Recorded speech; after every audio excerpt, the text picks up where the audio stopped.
The South African President Cyril Ramaphosa has addressed the allegations that he was involved in criminal activity at the Limpopo cattle farm. The allegations were made by the country's former spy boss, Arthur Fraser.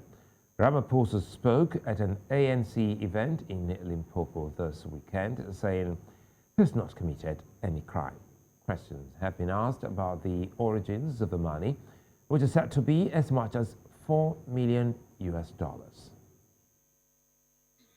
there is much public interest and concern about claims that have been made in a criminal complaint against me. I remain fully focused on the tasks that I have been given by the people of our country.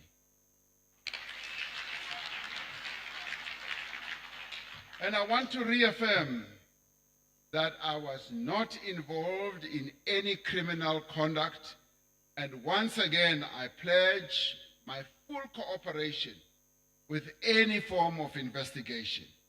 Now, due to the investigation, I will not really be able to engage deeply or further on this matter, as we should allow the due process to take place.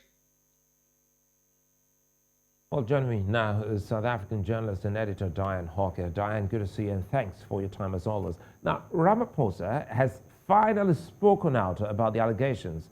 Now, what's his explanation for this theft incident? Well, the issue around this theft incident has really dominated news headlines in South Africa since last week when the news first broke.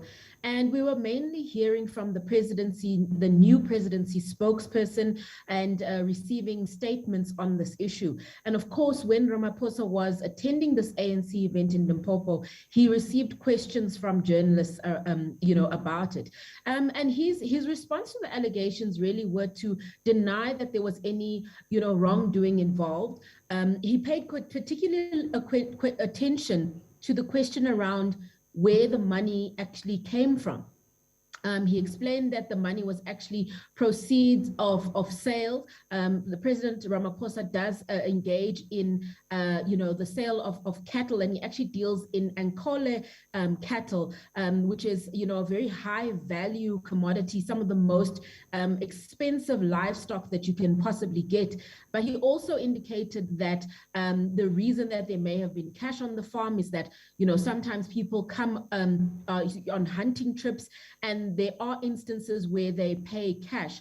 But what this has now sparked has been questions about whether he should have had that much money legally in cash on his premises, and of course questions about whether this was declared to Parliament, which actually regulates the activities of the members of cabinet and other members of Parliament. These are very, genuine questions that the answers must be, given. But over the weekend, some additional details about this linked to the alleged robbery emerged. So what do we know, Dianne? Well, what has emerged thus far is that it seems to be that the domestic worker who was initially mentioned in passing in the Arthur Fraser affidavit has now allegedly been linked to the crime, to say that the domestic worker was actually allegedly involved in helping to set up the crime. And it also seems that the allegation is that, she was held against her will at Ramaphosa's farm. The allegation is not that he was there at the time. As we know, he was at an African Union meeting. But the allegation is that he was aware that she was held against her will, and that he should have done something about it or reported it. There is also a link to a gentleman who has allegedly taken some of those millions and is now in Namibia. That was reported by the City Press this weekend, and it's alleged that he has been hunted by the Namibian authorities, but as yet has not been found. So, a link there to a domestic worker, as well as a link to a gentleman who seems to be in Namibia, seemingly living off the proceeds of this crime and possibly also other crimes. And Dianne, this appears to be about both a criminal allegation and politics talk to us about the timing of the claims.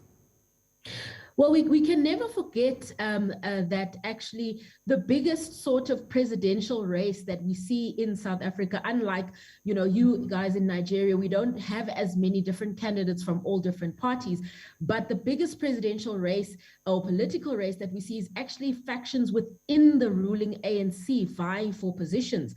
Now, the event, for example, that was taking place in Limpopo was a leadership contestation battle for that province.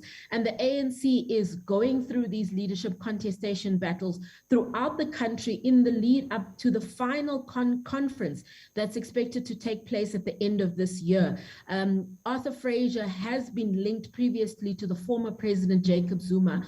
And it is understood that there is a group within the ANC that is still in support of the former President Jacob Zuma. It's often referred to as the RET faction, and that faction is sort of fighting a political battle against the Ramaphosa faction for these different leadership positions and ultimately for the final top 6 positions within the ANC, which will be decided on at the end of the year. And before I let you go now, you've just mentioned the RET faction of the ANC and Arthur Fraser in the equation. To what extent does that play into the story? I think it's a significant part of the story. We can never forget, that there was the release of a book that really, told the state capture story or began to told it, The President's Keepers. And Arthur Fraser actually appeared prominently in there as someone who was very closely linked to the former President Jacob Zuma, someone who is alleged to have propped up his presidency considerably. And we cannot forget that Arthur Fraser is also the person who signed that medical parole certificate for the former President Jacob Zuma to be released from jail. And now when you look at some of the comments of known members of the RET group within the ANC, a lot of them are saying that this issue of the farm and what is now being called Farm Gate in South Africa, they are saying that this is evidence that President Ramaphosa has been involved in illicit activities, and they are questioning why he had so much money on his farm. The president, on the other hand, obviously coming out and saying that the official investigations have to play themselves out.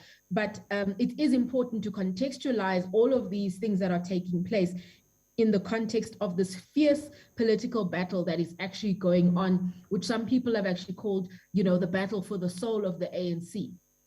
And again, one of the biggest news out of South Africa is the arrest of the main actors in the state capture case, the Gupta brothers. Yes, absolutely. I think this will definitely be, I suppose, a feather in the cap of the Ramaphosa camp when we look at it from a political perspective, but definitely also, possibly a positive outcome when it comes to the state capture criminal investigations. We've spent several million rands investigating state capture in South Africa, and the names of the Gupta brothers have come up so many times with all the witnesses.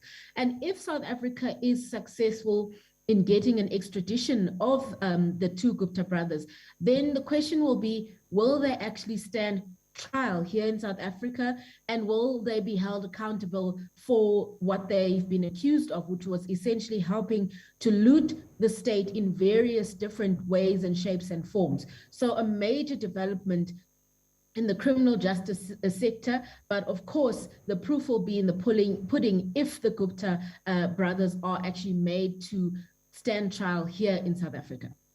Well, I'd like to thank you for your time, Dianne. Thank you.